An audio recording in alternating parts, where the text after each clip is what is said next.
we're here to talk about media consolidation. Jim, as you know, over the weekend we had the acquisition of Time Warner by AT&T. It starts to seem like there may be a wave of consolidation coming in this industry. What do you think this says? Well, it says a lot of things, I guess, and let's try to unpack this as best we can. I'm going to defer sort of the financial commentary to the financial press. There's plenty of comments about stock price and valuation and where they're going, and those are amazing and interesting conversations.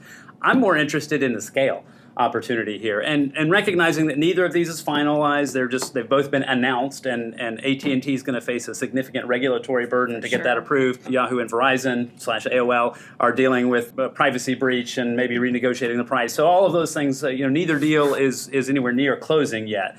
But when they do close, and I do believe they both ultimately will close in some form or fashion, you're going to have consolidated media companies that now have a footprint and a scale that's much bigger than what we've seen before. And I think that's critical. I mean, I think all the media companies recognize in a world where Facebook and Google have extreme dominance in the digital footprint, unless you can start to aggregate some scale, it's going to be really hard to play in that same pond along with Facebook and Google. And so that presents both some challenges and some opportunities there. Yeah, the challenge is anybody who's ever dealt with an integration knows, company integration, knows how hard that can be. Different cultures, different practices, different processes, different technologies, all those types of things have to be reconciled, and ultimately in a very human way, because human conflict is one of the biggest challenges you deal with in one of these types of mergers.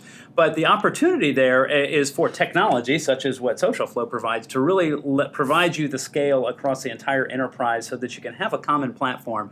And what comes to mind, we were talking earlier about our example, our client, the BBC. And the BBC worldwide has over 3,000 employees using Social Flow to publish in 27 different languages, 49 countries, 500 social properties. And in that kind of world, you can't just necessarily have everybody tweeting from their iPhone, right? That's amazingly convenient, but what happens when you lose your iPhone and somebody else starts tweeting on your behalf? What happens when your phone gets hacked? Those types of things. So in the world we live in, if you're going to have an enterprise scale, you really got to have the technology, the tools, and the practices to support that enterprise scale and frankly, the security requirements that are required in this kind of scale. Absolutely. So you talked a little bit about the larger social atmosphere as well. Where do you think this puts the media companies vis-a-vis the Facebooks, Googles, Apples of the world? Yeah, I think that's a great question. I mean, it's the word that comes to mind is co-opetition, right? I mean, yes, they're in competition in some ways for advertiser dollars, for viewer eyeballs, but it's clear, Facebook is very clear it doesn't call itself a media company, and neither does Google for that matter, or Alphabet, its parent company. They're not media companies, they're technology platforms. But the media companies produce the content, and now we're in a situation where with Verizon owning AOL and soon to be Yahoo, with AT&T soon to be owning Time Warner and all of the Turner, CNN, HBO type assets underneath that, you start to get into a world where maybe having control of the distribution pipes creates some opportunities. And I think the example I mentioned to you earlier, we were talking about is AT&T owns DirecTV. They have for a number of years now, and they've started promoting that you can watch DirecTV on your phone without incurring data charges. So that's the kind of thing, if you're a carrier, you can do. I'm AT&T. I control the pipes and the wires and the wireless bills and all that kind of thing. So if I want to give you the ability to watch DirecTV without incurring data charges, I can do that. But the other thing we haven't touched on is the analytics. How in the world are you going to tie together all of the performance across hundreds, if not thousands, of different properties, different platforms, different users, without some kind of coherent solution across the enterprise? You're going to have a really hard time knowing what's actually going on and what's being successful.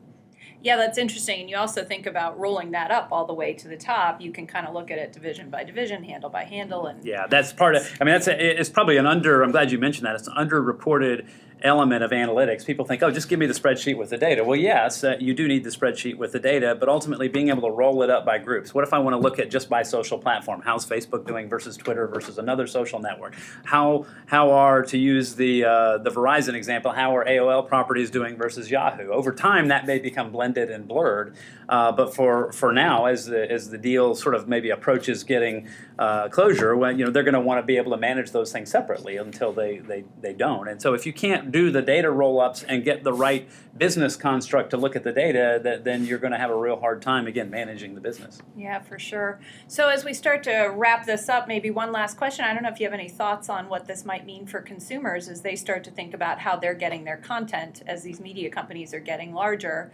and having a, maybe a different balance with the Facebooks and Googles of the world. Yeah, I think it's potentially exciting, but I know one of the concerns that has been and will be expressed by regulators is, okay, are you going to get into some of these net neutrality issues, right? So, okay, AT&T, I mentioned the example, has the ability to provide preferential access to DirecTV, right? They can say, I can let you watch DirecTV and you don't pay any data charges, where if you watch something else, some other form of video, you do pay. Well, that's obviously preferential to DirecTV.